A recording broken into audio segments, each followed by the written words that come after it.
Hello students, welcome back. We completed section 1 in previous video. Let's go to section 2 and we're going to go over to some formulae related to the Laplace transformation. And we may prove a couple of them, but most of them we won't. I'll just give you a list and then I'll tell you how to use them. And then we're going to go over to the example problems from section 3, completing most of them. And then we'll come back and prove some more. That's the plan. Okay, let's begin. And here's a reminder. This is how we define Laplace transform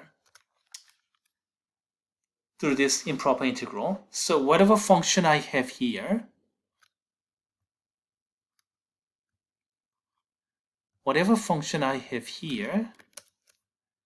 goes here in this definition. Okay, let's go to the basic properties of Laplace transform. And here, one-to-one. The Laplace transformation is one-to-one, therefore it is invertible. So the inverse map is possible, and that is called a Laplace inversion. How do we prove it? We can't. Here's a sketch of proof, and then first we establish the kernel, and that's something the student who completed Math 3330 linear algebra will be able to follow. And then direct computation about polynomials and power functions with natural power. And those you can do through direct computation with mathematical induction and integration by parts. Difficult but not impossible. But here we have to use what? Stone-Weierstrass theorem and uniform convergence? Forget it, we can't do it. At least not in this level. Maybe I can try it when I offer, or if I offer, differential equation 2, or maybe real analysis 2, I don't know, but not here. Just remember the result. Laplace transform is one-to-one, so you can take Laplace inversion. Next, linearity. The Laplace transformation is linear so that we can separate. Same for Laplace inversion. Now the latter is going to be a little bit more difficult to understand, so we are not going to do that. I mean, in terms of computation, it's simple, but there's some theoretical subtlety that's covered in linear algebra, but Math 3330, linear algebra, is not the prerequisite of this course, so I'm not going to assume everybody knew it. So I'm not going to do it. I'll just use it. But this one I can. By the way, before proving this, let me show you why this is necessary. Let's go back to that motivating examples and let's see. Show me this problem. And this is the problem with the color coding, right? Okay, all right, here.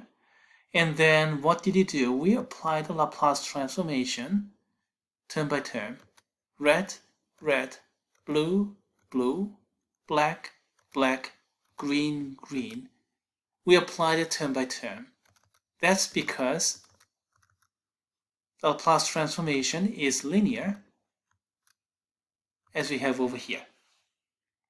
And we'll prove it. Okay, how do we prove it?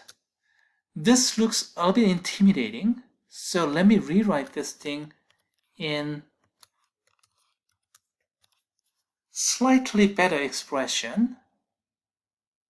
So this, wait a minute, I'm putting another character here, I'm making it worse. Sorry, and here it's a little bit worse, but the right hand side will look far more benign now. So this is what I'm trying to do. For arbitrarily given S, the Laplace transformation of the linear combination AF plus BG is equal to A capital F plus B capital G. How do you do that?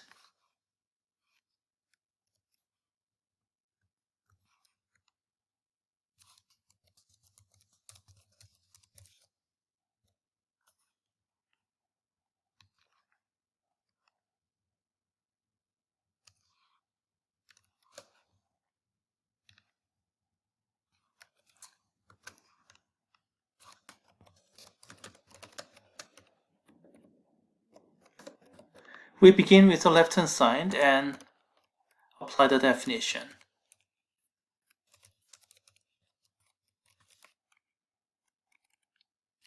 Apply the definition. So, okay, what's the left-hand side here? The Laplace transform of this function, AF plus BG, to this definition.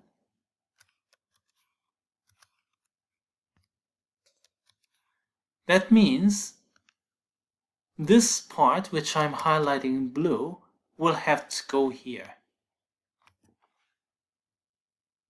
So whatever function, whatever t expression I have here will go to the integral. So that's what I'm going to do here. A f t plus b g of t. Please take a look at this blue part. That's the definition. Okay? That is equal to that. All right. And then what do we do now? We can apply the property of the integral. We can always separate these because we know awful lot about property of integral. And of course, the constant a always I can take out. And then I'll have the same thing here for b.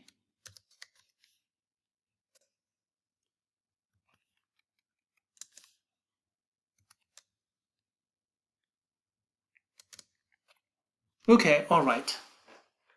Now, do you recognize what this is?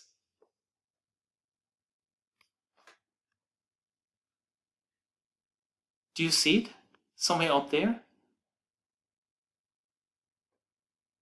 It's this. That's the Laplace transform of small f, so this is capital F. So this is a times capital F of s plus b times capital G of s. So you can separate like this, and then let's use different color for this. Red and then green. And then that, by definition, corresponds to this. And that, again, by the definition of this Laplace transform, corresponds to this.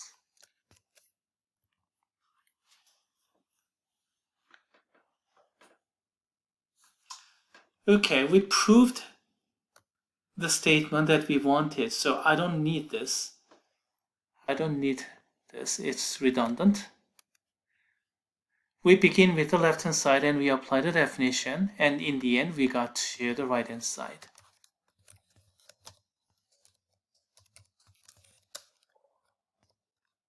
That completes the proof. Here in my notebook, I did it in a little bit more truncated, simpler form. Oh no, I did exactly the same thing, except I didn't use color coding here. So this is perfect proof.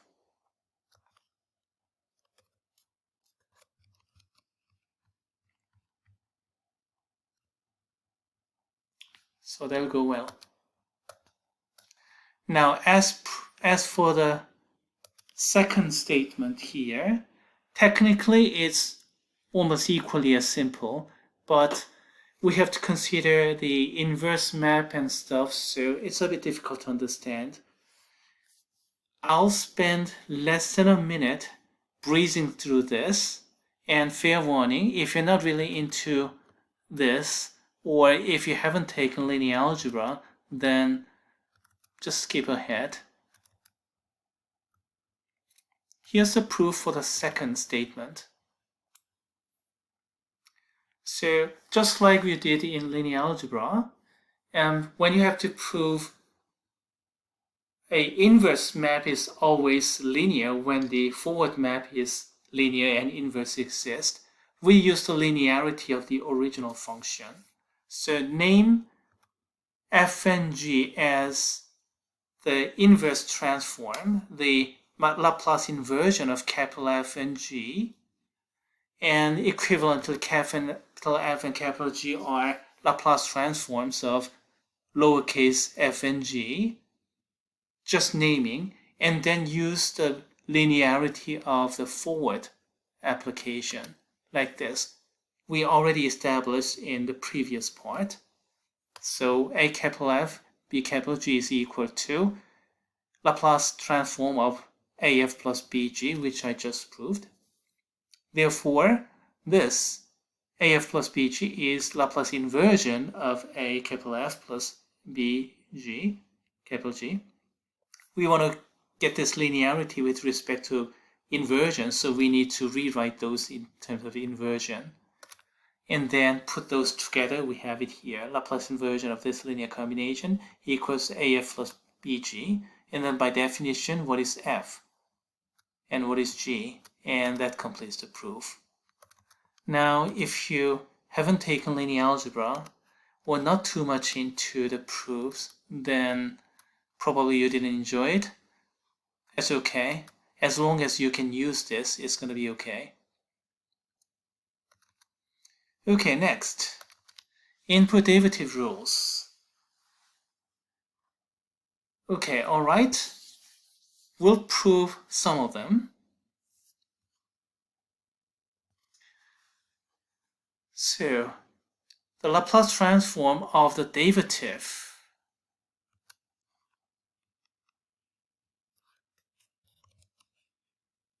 Let's try to prove this.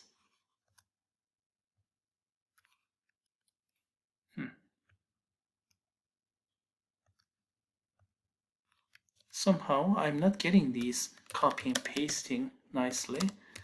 Y prime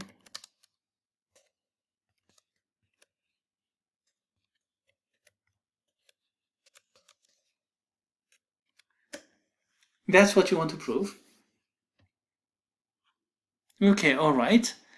What you want to do is start from the left-hand side and go to the definition and use the definition, somehow work it out, and I'd like to get to the right-hand side.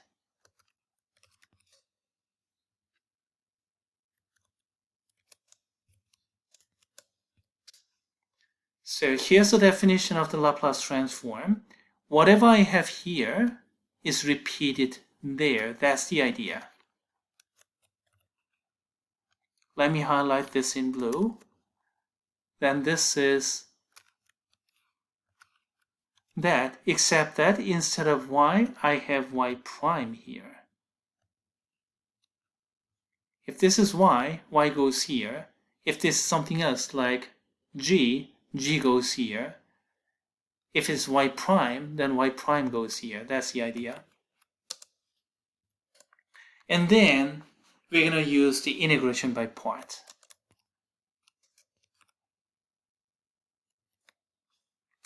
How do we use the integration by parts here? U is e to the negative s, e to the negative st, and v prime or dv is y prime. So u prime is negative s times e to the negative st power. V is therefore y. And then we're going to put everything into the integration by parts formula. This is one of the rare, really rare instances that exponential is becoming u. There must be some students who are coming from Calculus 2, fresh out of Calculus 2, and they may be all be surprised because in Calculus 2, exponential is always v prime. I do not recall any counterexample whatsoever. Just like logarithm is always u. But this is one of those rare, really rare exception.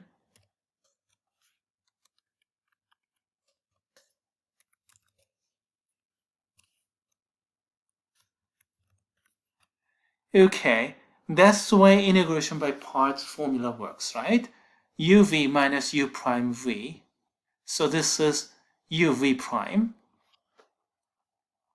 Okay, by the way, this is going from 0 to infinity.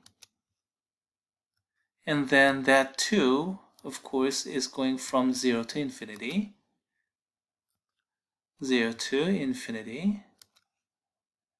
And then let's put those in there. U is exponential, V is y, so uv is y times e to the negative st. V is y, and then u prime is negative s e to the negative st. Did I get everything correctly there? Okay, all right. Let's put the top in. If I put infinity in there, t is infinity, so e to the negative infinity, that's 0. And function y is a function of exponential type, so that's not going to be able to compete with e to the negative infinity with exponential order. So that goes down to 0. And then if I plug in 0, what do I get? Y of 0 times e to the 0 power. What's e to the 0 power? E to the 0 power is 1. And then let's look at this integral here. Everybody will see these two negatives cancel each other out. And what is this? This s is a constant as far as, oh, excuse me, why do I have x here? Okay, sorry. This s is constant as far as t is concerned, so I can take this s out. And then other than this s, what's this integral? Go over here. That's capital Y. And that's precisely what I wanted all along. S capital Y minus y of 0. That's the left-hand side. That's the right-hand side, excuse me. And the reason behind all that, well, this integration by parts computation was used right over here. So the first line came from the integration by part. Just take the integration by part and then apply it, and then we get this first line. What about the second line? This is second derivative, so you'll have to take the integration by part twice, I guess. Take the integration by part and you go down to the derivative. You'll have to do it again to go down to second derivative. Well, as a matter of fact, you start from the second derivative and take the integration by parts to get the first derivative, and then do it again to original function. Or you can do it a little bit more cleverly like this. Start from the second derivative and apply the first line which we just proved,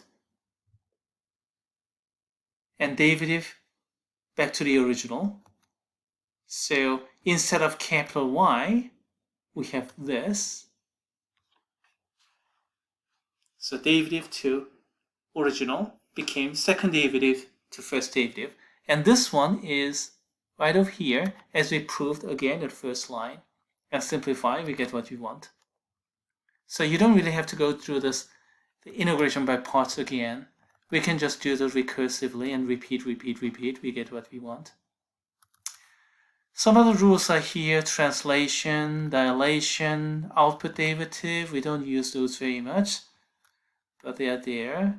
And then in the end, oh, that's something we are going to discuss a bit later. We have the summary. We went through some of those proofs here. And as for these kind of computations, we postponed them. And in the next video, we're going to talk about how to use this table for an ODE.